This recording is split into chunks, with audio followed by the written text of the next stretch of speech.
Don't be deceived by the humble plantain plant. What some may dismiss as a common or even pesky weed is actually a powerhouse of medicine, ranging from everything from irritating coughs to persistent wounds and to even healing radiation damage. That's right. There are so many plantain plant benefits, and I'm going to share them with you in this video. I'm also going to include a recipe for a healing plantain leaf tea. Hello and welcome to the Herbs with Rosalee podcast, a show exploring how herbs heal as medicine, as food, and through nature connection. I'm your host, Rosalee de la Forêt. I created this YouTube channel to share trusted herbal wisdom so that you can get the best results when relying on herbs for your health. I love offering up practical knowledge to help you dive deeper into the world of medicinal plants and seasonal living. Each episode of the Herbs with Rosalee podcast is shared on YouTube as well as your favorite podcast app. Transcripts and recipes for each episode can be found at herbswithrosaleepodcast.com or through the link in the video description. Also in the video description, you'll find other helpful resources. For example, to get my best herbal tips, as well as fun bonuses, be sure to sign up for my weekly herbal newsletter. Okay, grab your cup of tea and let's dive in. Plantain holds an especially dear place in my heart. It was the first herb I learned when I started my herbal journey almost 20 years ago. And even after all this time, this plant still amazes me. In this video, I'll share important information about plantain benefits so you can work with this plant safely and effectively.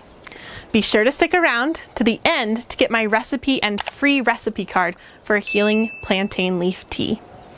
And while you're watching, let me know in the comments below about your experience with the plantain plant. It's always interesting and insightful to hear the experiences of plant lovers out there. Also, your suggestion may help others. Okay, let's dive in. As you're going to see, there are so many plantain plant benefits. Yet, despite its many attributes, plantain is a humble and persistent plant. It doesn't boast vibrantly colored flowers.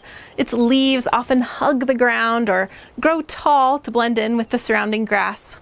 It can thrive in hard-packed soils with lots of foot traffic, and it loves disturbed soils and areas.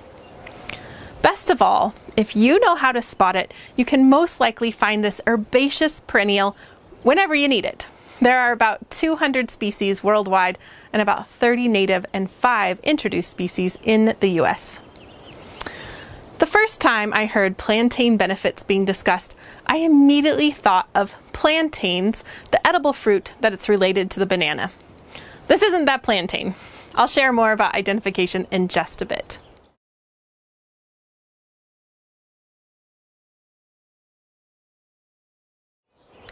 Whether this is your first video with me or your 20th, you should know that I love herbal energetics. And I consider herbal energetics an essential part of herbalism. Without herbal energetics, it's hard to know how herbs work and how to get the best results when you're working with them. Okay, sure, you could simply memorize many of plantain's medicinal applications. However, you'd be missing out on understanding its special affinities. Instead, when you simply apply herbal energetics, you'll have a deeper understanding of plantain plant benefits. And here's exactly what I mean by that. Plantain is cooling, and it excels when it's used to counteract hot conditions. So what's a hot condition? Well, hot conditions are characterized by signs of heat, including feeling hot, redness, or sometimes yellow, sharp pain, swelling, and inflammation. Burns are an obvious example of a hot condition, as the burned area actually feels hot and it turns red. A red, hot, itchy rash would be another example. A fresh plantain poultice can soothe burns and rashes by both pulling out the heat and healing the damaged tissue. If you're new to the concepts of herbal energetics and understanding if a plant or a condition is hot or cold or damp or dry, then I highly recommend you try out my free Herbal Jumpstart course. This is a short video course that takes you through the ins and outs of herbal energetics, and by the time you finish, you'll have increased your herbal knowledge tenfold. This course is entirely free to everyone who joins my Herbal newsletter community. In addition to getting the Herbal Jumpstart course, you'll also hear from me every Wednesday with my best herbal tips and recipes. Look for the link to sign up in the video description. Okay, back to plantain.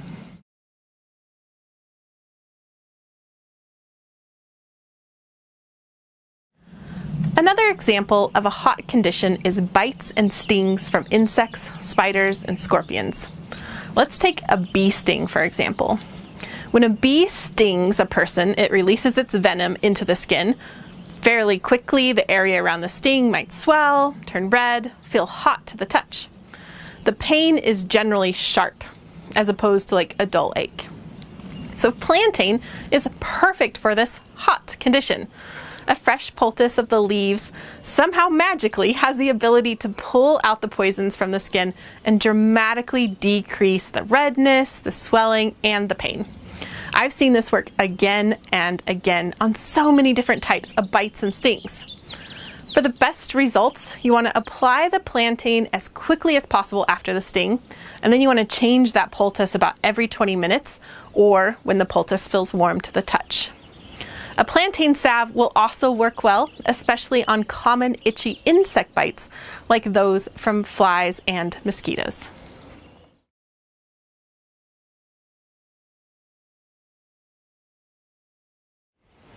Plantain stitches together many types of wounds, from minor cuts and scrapes to blisters to hemorrhoids to postpartum tears. It makes a wonderful all-purpose salve, poultice, or sitz bath, and it's often combined with other herbs such as calendula.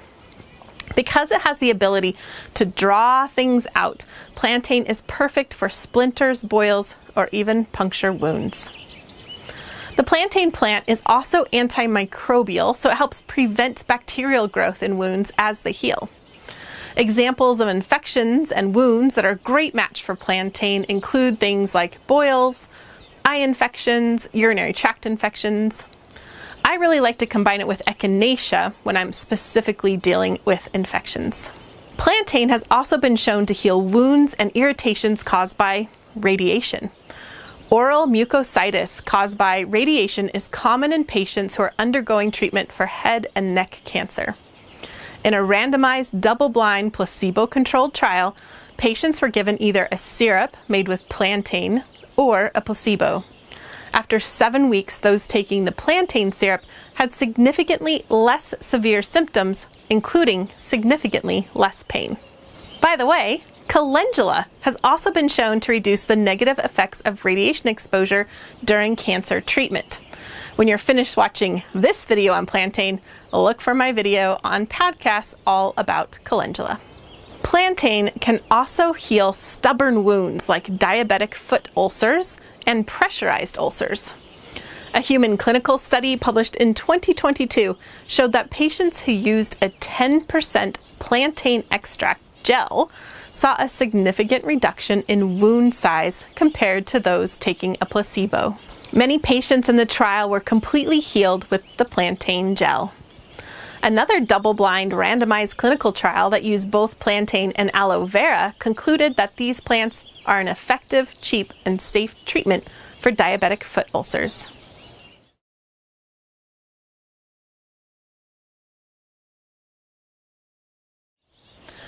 Plantain plant pollen can be a source of allergies for some folks, but plantain leaf, especially when fresh, seems to modulate an excessive histamine response, and it can reduce seasonal allergies.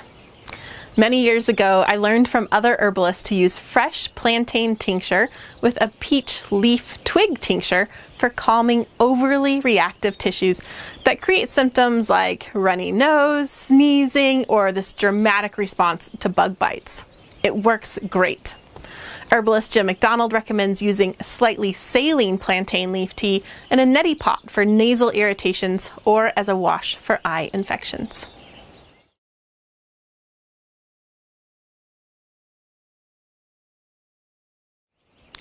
Plantain is an obvious choice for many first aid or acute inflammations, but it's equally useful for chronic hot conditions, especially in the digestive tract. A strong plantain leaf tea can be one of the most dramatic healers for inflammatory digestive problems, including intestinal permeability or leaky gut, ulcers, and inflammatory bowel diseases. In this situation, plantain soothes the inflamed tissues and helps to heal the tissues, which is what we say is vulnerary. It also helps to prevent bacterial overgrowth as an antimicrobial, and it can seemingly knit those tissues back together with its astringent properties. I'll share my recipe and best tips for making a strong plantain leaf tea in just a bit. Plantain is also a powerful healer for the upper digestive tract. It can relieve the pain of canker sores and speed up the healing of those tissues. It's also a nice tea to include for people who have acid reflux, as it can soothe and heal the tissues in the esophagus.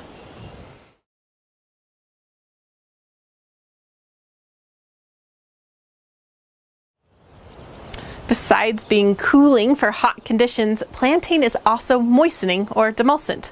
These two qualities make it ideal for hot and dry lungs, resulting in chronic or acute coughs. My favorite application for this is that dry, hacking cough that hangs on long after your respiratory infection has healed. In this situation, herbs may temporarily stop the cough, but addressing the root cause, which is often heat and dryness leading to that irritation, you can more effectively alleviate the cough and change the dry conditions of the lungs. Herbalist Jim McDonald specifically recommends plantain for coughs that result from inhalation of fine particulate matter, which you might experience in a work environment or during wildfires or weather conversions. A recent study showed that children using a cough formula consisting of mallow, elecampane, plantain, and helichrysum found an earlier significant reduction in night and daytime coughing than children treated with a placebo.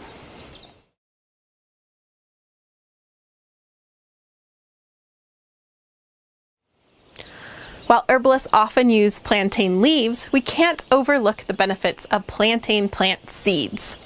Plantain seeds are mucilaginous and high in fiber.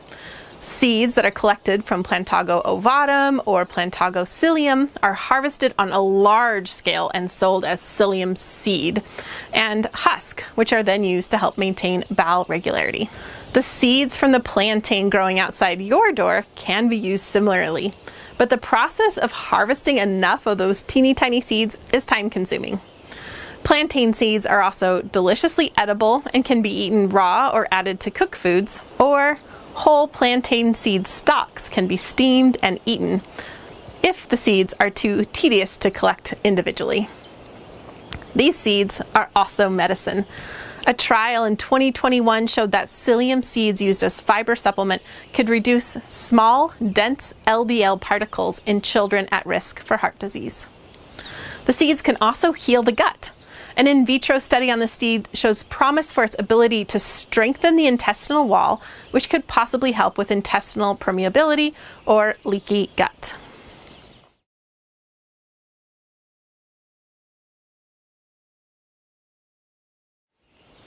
Okay, let's discuss how to find and correctly ID the plantain plant. This is important.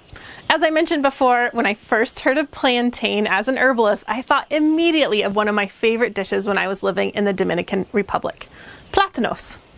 But the plant we're talking about now isn't even closely related to that plantain fruit. As herbalists, there are two types of plantains that are regularly used as medicine in North America. All have the genus name of Plantago, and there's over 200 species of Plantago genus. One type is commonly called broadleaf plantain. It has oval or egg-shaped leaves. Plantago major, which is a European native, and Plantago rugelii, which is a US native, are both examples of broadleaf plantain. From a practical point of view, these plantains are interchangeably used. From a botanical point of view, they are separate species. One distinctive property is that the base of the leaf of the stems of Plantago major are white, whereas the base of the Plantago rugelii stems are reddish. The other type of plantain, Plantago lanceolata, has long, narrow leaves and is commonly called narrowleaf plantain. Both the broad-leaved and the narrow-leaved plantains have prominent parallel leaf veins. And if you gently pull the leaf apart, you'll see the strings that run through the leaf veins. Plantago major and Plantago lanceolata are originally from Eurasia and now go practically everywhere. They love roadsides, lawns, pathways, and disturbed soils. Plantain flowers grow in dense spikes that rise above the leaves of the plant. These flowers are wind pollinated, and the plant reproduces mainly by seed. I'm often asked, which plantain is best, the broadleaf or the narrowleaf? Well, as far as I can tell, each of these species, and many others similarly related, can be interchangeably used. But to answer even more practically, I'd say the best one is the one that you find growing at your feet.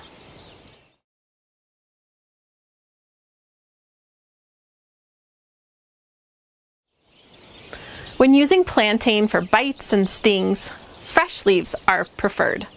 A simple spit poultice is often the best choice. To make a spit poultice, you chew up a fresh leaf or two until the cell walls are broken and you have this like gooey green leaf poultice. And you just take that spit poultice and apply it to the affected area. A whole leaf can then be used to cover the poultice as like a temporary covering or band-aid to hold it in place. Any hesitation you may feel about how this green mess looks will quickly be forgotten as it soothes the pain and swelling or itching. I really prefer fresh plantain for this. However, if you live in an area like I do, where plantain disappears from the summer heat or under the winter snow, then you can keep some dried leaf on hand, which can then be rehydrated with hot water to make a soothing poultice.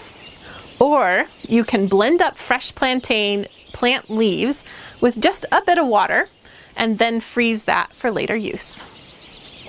When infusing plantain into an oil for a salve, you want to wilt the fresh leaves slightly or use a hot water method.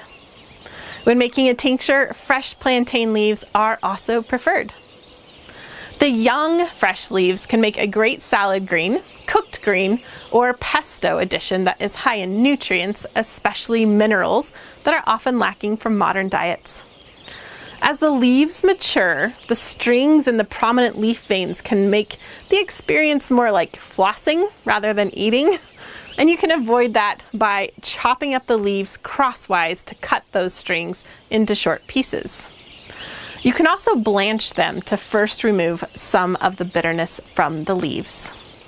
Plantain leaves also make a healing tea, especially for addressing GI inflammation. And that's what I'm sharing with you. This powerfully healing tea really works.